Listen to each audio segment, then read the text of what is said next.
So for today's video, we're going to do a quick tutorial on a beginner's guide to setting up a local LLM instance on an Apple Silicon desktop. Now for this video, I would recommend having any Apple Silicon desktop with at least 16 gigabytes of RAM. If you do have 8, feel free to follow along, but be warned that it may be a little bit slow to use. So without further ado, let's hop into it.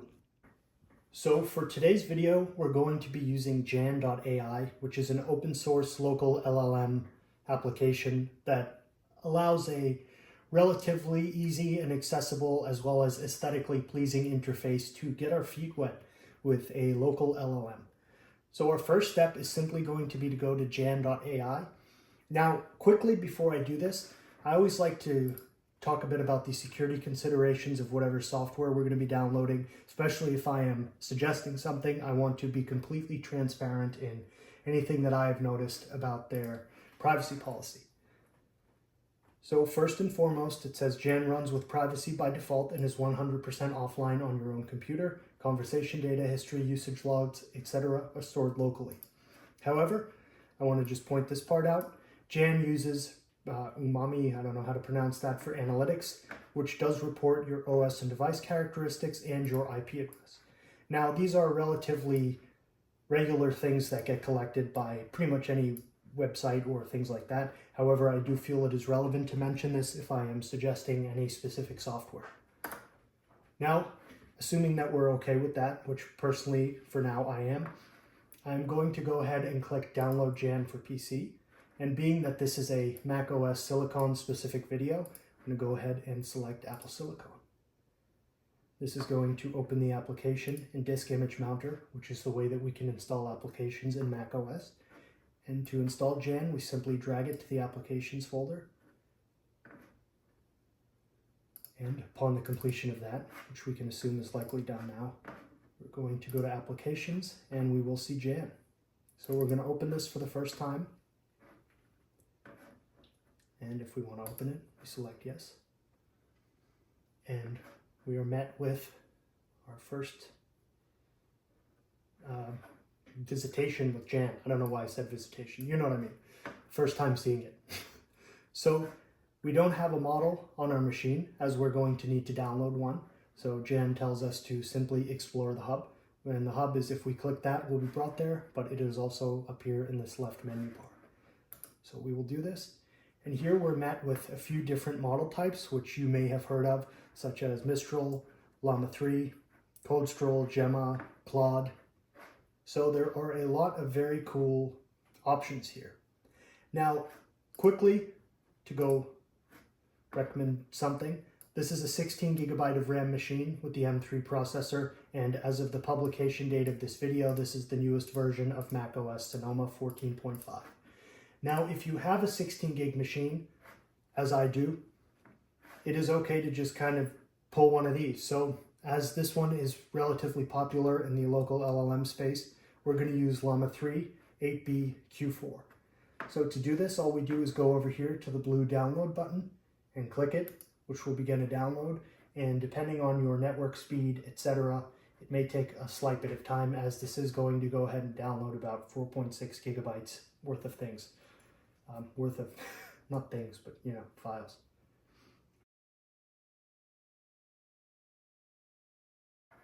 So once our model is completed the download, we'll get a little notification box up there, and the blue download button will turn into a use button. So we're going to go ahead and click this. And for those of us who just want to jump straight into it, you can just start typing. So I will say, tell me about the iMac. I guess, oh, and you can see I made a typo. However, the model will likely infer the correct word that I meant here and respond to it. So when you first type, it will start the model, which kind of just, think of it as like loading an application that you're going to be using. So now the model is loaded and we can interact with it. Now, for those of us who just kind of want to use this, this is pretty much what there is to it. I mean, if you're simply interested in just testing something like this, essentially you can stop watching the video here and you're all set. You're running your local LLM and things are okay. One thing I just want to show for demonstration purposes is I'm going to turn off all network access on this computer now. And as is one of the kind of, I suppose you could say in quotes, selling points of a local LLM setup is that it can run completely offline without any internet access, subscription fees, etc. So I can say, tell me about the PowerBook, which was the predecessor to the MacBook Pro. And we can see here that the model is still generating output. And these seem 140, 170. Okay, there's like the 180 and the one there. Oh, yeah, okay, but this is, sorry, I'm getting like nerding out. So this is relatively correct output and things like that. Now, one thing I want to do, because I don't like just kind of showing things and then not explaining some of the different parameters and settings that we can do. So to get a slight bit technical, but while also maintaining some level of beginner-friendly understanding, I want to just go over some of the different options we have here. Now to do this, I'm going to have the Jan website brought up on the side as well. So I'm going to go ahead and not do that. Hold on.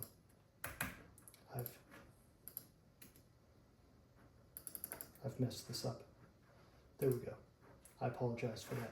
Okay, so I'm going to make this screen a bit smaller, and then we're also going to go into the website. So if we go on Jan's website here, there is a documentation tab, and if we click on that, we get a little bit of information about some of the different parameters that we can set for these models. So I'm going to go in here in the model tab, and just to give a quick bit of information about this is just kind of threads you can think of as, think of this as you're in your text message application and everything here is a different conversation, except instead of with a different person, it's with whichever AI you've downloaded and are speaking to, but these can be different topics and things like that. For organizational purposes and things of that sort, it might be nice to have a different topic, different thread for any different topic. So I don't know, just, I mean, a different computer, things like that. But we're gonna go back to this now, and on the right here, we have the model tab. So if we click this, we have our model, and we could select a different one if we had it downloaded. However, for now, we just have Llama 3, so we're just gonna leave that alone. And we have our inference parameters. Now I'm gonna try to explain these metaphorically, just because it makes more sense, beginner friendly, and I'm not gonna pretend to be an expert on it, on the vast different things here. So temperature essentially is the randomness of the model's output. So as it says here, a higher temperature leads to more random and diverse responses, while a lower temperature produces more predictable outputs. So we can kind of think of this as, say we're cooking a dish. If we're going to put in a bunch of random flavors and we don't quite know how it's going to turn out, that would kind of be like having the temperature up here. Whereas if we were just going to stick to a by-the-book recipe that's tried and true and tested, the temperature might be a bit lower. So the temperature, personally, my use for the temperature with local LLMs was always putting it high to kind of get the AI to say funny and obscene things. However, for general usage, it is likely okay to just keep this at the default value of around 0.7 to 1 or something of the sort. So, sorry, I had to take a deep breath there. I talked too much. Top P is the probability threshold for more relevant outputs. So a lower value, say down here, may be suitable for more focused tasks. So what does that mean in the real world? Say essentially you're asking about a form of knowledge that kind of comes in one specific domain and does not contain a lot of unknown information. So say I'm talking about like Apple's machines and things like that. It would probably be okay to have a lower top P because I don't need the model to kind of infer and make up things about Apple's machines because these are all just factual bits of information. Higher, like it says here, may be better for more open-ended creative tasks. So say I was asking for fiction story ideas, plots, or dialogue lines and things of that sort, that would definitely be where the top P comes into play. However, again, my recommendation is to just keep all these at the default because as you can see here, it was working fine. I just think I would be doing a disservice by putting this video out without at least making it so you'll be like, oh, I saw this, I know what this means. Now, following that, we have stream, and stream is real simple. So you can see here when I click regenerate, and also if you change one of the parameters and you click regenerate, it does the little reloading thing because it has to apply these changes. So as we can see here, streaming basically means that the output is being shown as it is generated. Now, if I were to turn streaming off and regenerate this, what we're going to see is that it looks like it's taking way longer to generate it, but what's actually happening is it's doing all of this, it's just not showing it to us until it's completely finished with generation. So think of it as like you're watching a sports game live when streaming is on, so you can see everything happen play by play, but with streaming off, you're kind of just looking at the points scored in each quarter on Google once the game is over. So you still see the same information, it's just how much detail you're seeing, I guess you could say. It'll make more sense in a second when this finishes loading. But personally, I like to keep streaming on because it makes everything feel like it's going a lot faster, and you can also read it as it's being generated. So I suppose from an efficiency standpoint, that is a more time-focused way of reading this instead of waiting and then reading. And you can see it is generating the whole response right now, but yeah. So with stream off, it's just kind of an aesthetic thing. However, I prefer to keep that on. So max tokens. Now, what I'm going to do here is something that will break it. Well, not break it, but this is the best way to illustrate the point of this. So this is how much output the model's willing to generate. So if I go here and say, let's see, I'm pretty sure I can set that to like an arbitrarily low number, like 3 or something. It's not. Okay, so it's setting it to 100. So tell me about the MacBook. Again, I apologize for my typing. But we'll see here that the response is going to be measurably shorter than any of the previous responses. And essentially what this means is that it's cutting itself off at 100 tokens. Now, a token is not one for one, like one token equal one word, but you can kind of just get an idea. So this is 100 tokens, and that is the token cutoff. I'm sorry, I kind of went a bit long on that.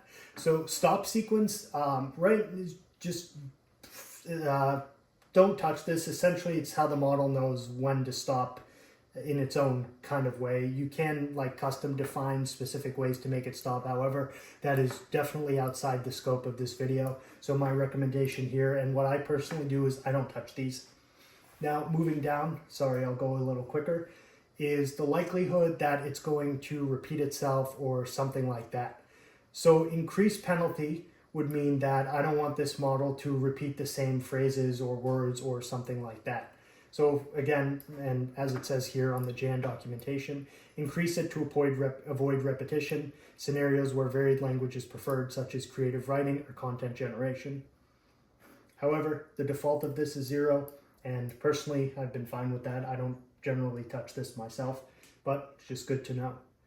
Finally, we have the presence penalty, which I suppose you could draw some parallel between this and frequency, but they are a bit different.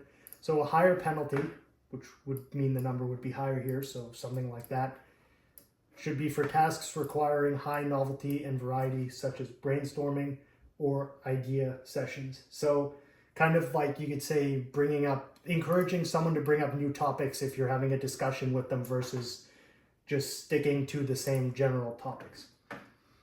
So that sums up our inference parameters section. Now under that, we have something else, model parameters. Okay, I want to apologize real quick. I had a bit of a technical difficulty that was related to something I did and not something relating to the computer or Jan.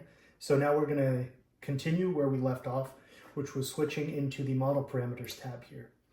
So for this, we have the prompt template, which the best way to kind of explain this, and my suggestion for this, which is what I personally do, is just don't touch this. It's the model's own kind of instruction on how it processes your queries and responds to them. I guess that's kind of a butchered way to say it, but that's just, we don't touch this right now, so we don't have to worry about that, but just to be familiar with it and understand, like, okay, it's the model's instruction template or something of the sort. So engine parameters. Context length is the maximum length of input that the model can take. So we can set this higher. However, that would essentially encompass sending, say you had a big Word document. Right here, you can send maybe like 2-3 pages at a time. That's not how much you could send. I'm just kind of giving that as an example. So you could send, say, 3 pages of your document at a time here. If we bump this all the way up, maybe we could send 12 pages at a time. However, it would be much slower for the AI to process and respond to our queries when we gave it a lot of things like that, especially on a more performance constrained system. So again, suggestion here is just to leave this as is. And then finally, we have the number of GPU layers. Now for default, this is set at 32. And when I was doing my testing of the Apple Silicon speed test using Jan.AI, I did set this to 100 for all of my desktops and it was fine.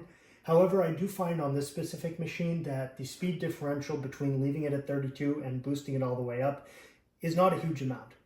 Now to explain the number of GPU layers, I am not going to.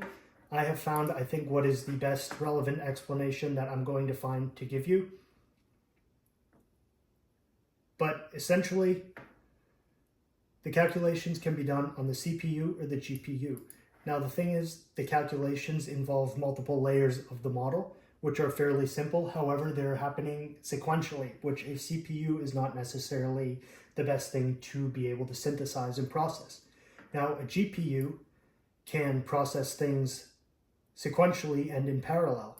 So that means that it can do multiple things at the same time, essentially, and it becomes a little faster. Now, the end of this does say there's some twist to this, such as Apple's M2 chip. However, I'm going to just leave it there and say that's like the basic relationship. This comment kind of makes the most sense.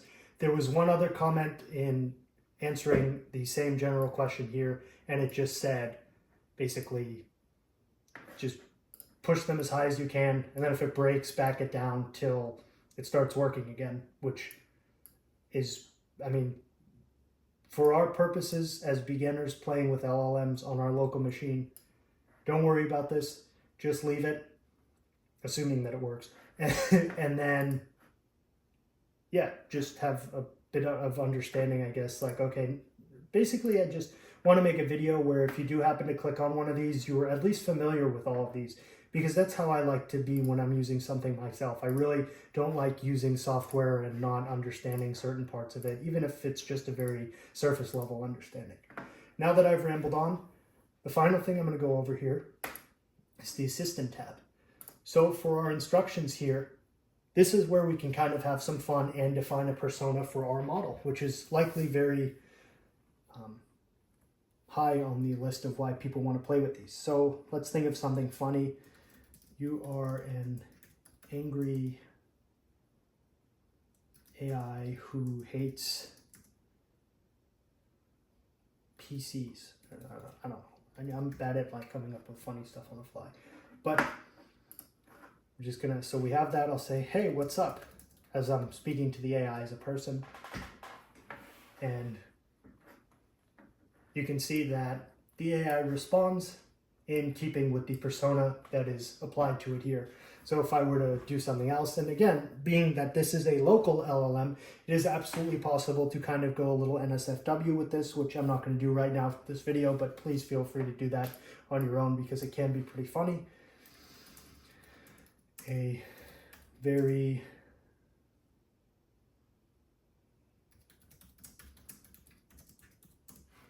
I know that's kind of weird, but I'm just going to be like, hey, what's up?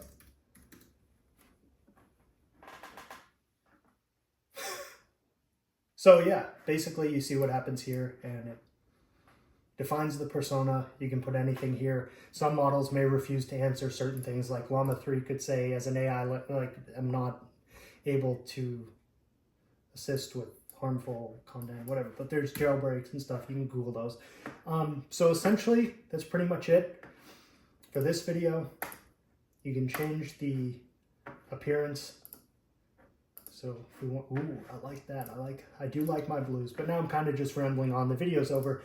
This was just a quick kind of beginner's guide to running a local LLM on your Apple Silicon desktop. If you have any questions or critiques of any of my explanations here of these specific parameters, please do feel free to let me know, because if I said something wrong, I do want to know so I can correct it. And enjoy, have fun. And if you're looking for something a little more crazy, you can always download Llama. which kind of runs in the command line at first, but also open source, very well known and adopted, and maybe I can do a video on that at a later date.